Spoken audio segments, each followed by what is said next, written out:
Hi, my name is Sjoerd. I'm also known as BÄSN, and I am a singer-songwriter, producer, and performer. As some of you know, I've been working on a new release called Depression Disco, but unfortunately, due to the virus and this whole situation, we had to move our operations from a studio to this humble, small, kind of limited home studio of mine. So with this video, I kind of wanted to show you what these changes could bring, but how they also inspired me to kind of think differently and record differently than usual. So I hope you enjoy this video, and I hope it kind of inspires you as well. Let's get to it, shall we? So this quarantine is bringing a lot of challenges, both mentally and physically. And this hit me pretty hard as well, because I recently finished a crowdfunding successfully, and I was supposed to record in a professional studio where they had an ARP 2600, a Moog Prodigy, a Juno, and many other great stuff and toys. Determined to continue this project, I stumbled upon Arturia's V Collection. And for me personally, that was kind of the savior for this project, because it basically had most of the instruments that we needed. So right now I want to put a little disclaimer, because I wasn't sponsored to make this video. I wasn't paid by Arturia to make this video. This is purely an appreciation video, because this product from Arturia really saved this project.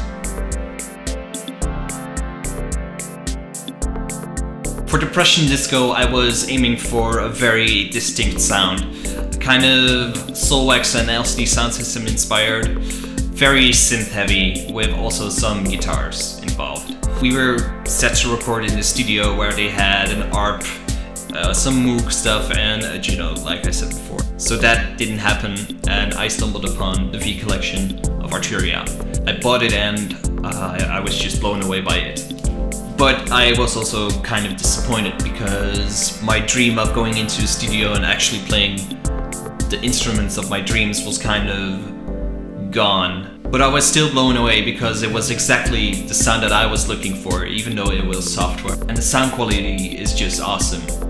And that makes sense. Arturia uses this technique to digitally recreate the original circuitry from these instruments, and that results in this very accurate sound representation. Because I don't know a lot about this technique, I linked Arturia's site down below with the whole shebang and explanation of how it actually works. Right, so let's get into some song making. The instruments that I'm going to use now are the ARP 2600 and the Mini Moog. I'm not going to compare the sounds, I just want to show you what's capable with these instruments. So enjoy! So something happened, and every time I try to record with my voice, it would crash Logic. And that's because I have a very old computer. It's a 2009 iMac. And I'm kind of ashamed of saying that, because I've been working with that machine for quite a long time. So as you're hearing right now, the song that is playing in the background is a demo version of Feelings at Bay. Right now I'm dragging up the Moog bass to basically show you what's going on. And it's a very simple patch. It's just a very simple bass patch with a square wave and a sweeping filter. The Moog bass also has a second layer with higher notes to it, basically bringing some accents to the bass sound. And I am using automation as if I would be playing it. And I've tested this with the Model D, the Behringer Model D. I mean, I could use the Behringer, but it's from a friend of mine, but they almost sound identically, so I basically just use the software right now. We basically went from mostly Arturia instruments, because that made a lot more sense for the workflow.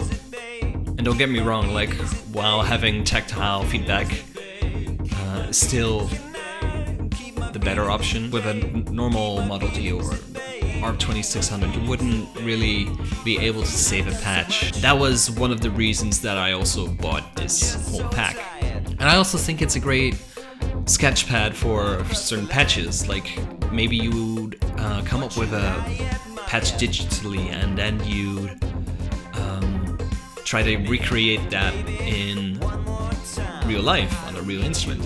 And I think Arteria's V collection is also great for that. And then we also have an ARP 2600 in there. And that one is for the ARP. So in this section there are actually still some actual instruments, like an actual keyboard and stuff. And that channel basically has the Roland System 1 going into it. Unfortunately I couldn't really show you what I'm doing. So that was kind of a bummer, even for me. Like, this is kind of hard, and yeah. But I hope it kind of gave you an insight on how I changed my workflow. So some of you probably want to know what kind of gear I'm using. Right now I have a late 29 iMac running High Sierra, a PreSonus Firewire interface, and I use a Yamaha SY35 vector synthesizer as my MIDI controller. I also have some synths. I have the Korg MS-20 Mini.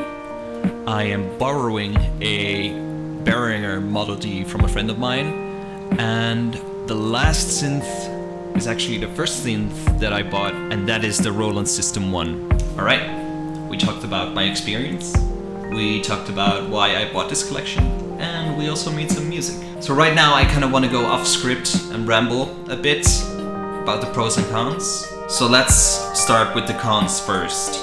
This whole collection doesn't beat an actual instrument. Like, in no way. Not even a sound. Like, you can come close, but still, you don't have that see what you hear or hear what you see kind of thing going on.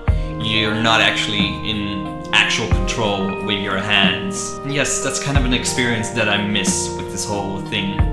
What it also doesn't have is kind of the faults of actual electronics. Like, sometimes an oscillator could drift a little bit. I mean, you can still program that, but it's still not the same. It still doesn't come close to an actual instrument, an actual synthesizer. That being said, while being disappointed that I actually couldn't touch the actual instrument, it's still amazing to have this whole package of instruments just to reach out and maybe have that also on the go. It is incredibly amazing the kind of sounds that you can still conjure from this kind of software. I think the only limitation with this software is your own creativity. And that's kind of what I realized, because I was always thinking like, oh yeah, I need more instruments, and oh yeah, I need more this or more that. Even though when you're looking for a certain type of sound, there's always a way to actually get to that sound. It doesn't matter if that's in a studio or with software.